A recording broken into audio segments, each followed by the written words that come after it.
Morning to all the witnesses here today.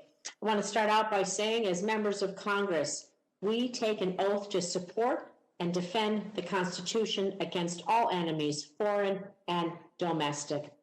We have a responsibility to our constituents and our nation to defend our democratic process. With that being said, Mr. Krebs, we thank you for your service to our nation and for upholding your oath to defend the Constitution from foreign and domestic threats. Your efforts to protect the integrity of our democratic process help ensure that the 2020 election was the most secure in American history, as certified by the Department of Homeland Security. I'd also publicly like to thank Nevada's election workers, who, despite Mr. Bunnell's comments in the media and here today, worked long hours to ensure that Nevada's elections were free, fair, and secure. Both our Republican Secretary of State and our Democratic Attorney General have stated there is no evidence of widespread voter fraud that occurred in Nevada, and our highest court has said the same, and I will not give this false narrative about my state any more attention than it has already unfortunately received. However, we do know that foreign adversaries like Russia have peddled false narratives. September 3rd, the Department of Homeland Security warned that Russia has been spreading disinformation about the integrity of U.S. elections since March. This evidence is alarming. According to Althea Group, ahead of the election, Russian media sources like RT and Sputnik were already pushing the narrative that the U.S. would not conduct free and fair elections. Last month, the Election Integrity Partnership found that social media accounts tied to Russian Internet Research Agency amplified claims of election fraud leading up to the 2020 election. Mr. Krebs, to reiterate, were there any election systems successfully hacked by foreign adversaries in the 2020 election? Ma'am, having been out of the job now for 5 weeks or so, based on what I understood when I left, I'm not aware of any voting machine involved in the casting or counting of votes in this election or the certification process that was accessed by a foreign adversary. Thank you. So I want to just emphasize the difference between election interference and influence. So we know our election infrastructure was secure from interference. I want to turn to the issue of foreign influence campaigns. In your view, did adversaries succeed in amplifying the false perception our election process was fraudulent? And really, can you explain how domestic actors amplified foreign disinformation campaigns and how that undermines confidence in our democratic process? I think what we saw, I believe it was October 22nd, we did see some Iranian efforts. I've talked about this before, where there were some emails that popped up on that day claiming to be purportedly from at least the Proud Boys that were talking about, sent specifically to Democratic voters. It said, you need to change your registration and vote for President Trump. If you don't, we will find you and take care of business, I guess. The issue there is that ballot secrecy is the law in all 50 states. And so we identified that issue, we isolated it, and then put up a rumor control debunker.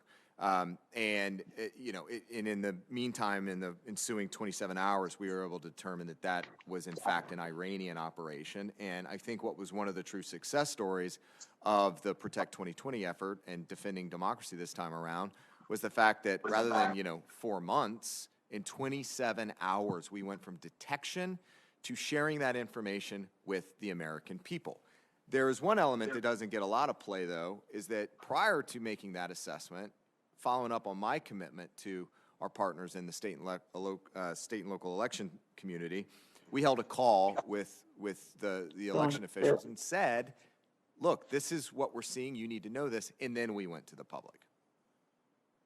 Mr. Krebs, I just have about 2.5 minutes left, so I would like to yield the rest of my time to you, because you did take an oath to uphold the Constitution when you were sworn in as director of CISA. And so I want you to address anything that you feel we haven't already asked today and give you an opportunity to speak in the last 2.5 minutes, please. Thank you for that courtesy.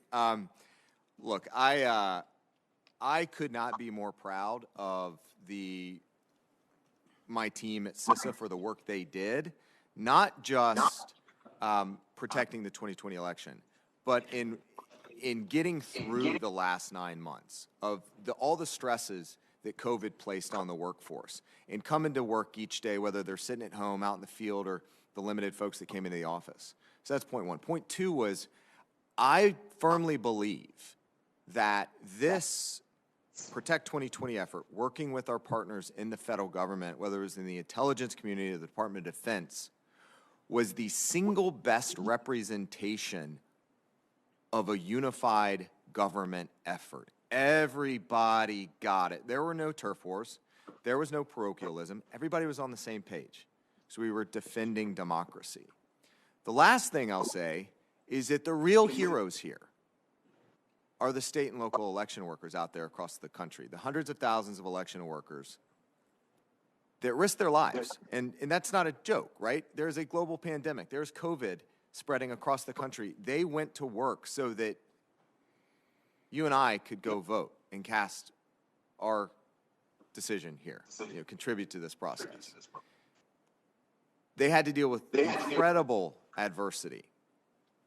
And then at the end of it, risking their lives, they get death threats for doing their jobs, for standing up, speaking truth to power, putting country over party. That's got to end. We're going to have to move past this somehow.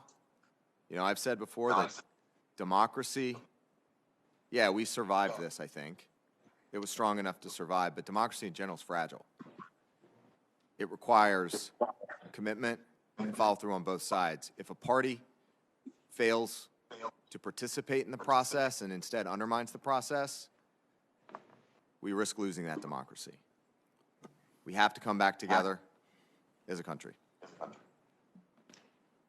Again, I thank you for being here. I thank you for you and your teams around the country for keeping us safe and working so hard in this past election.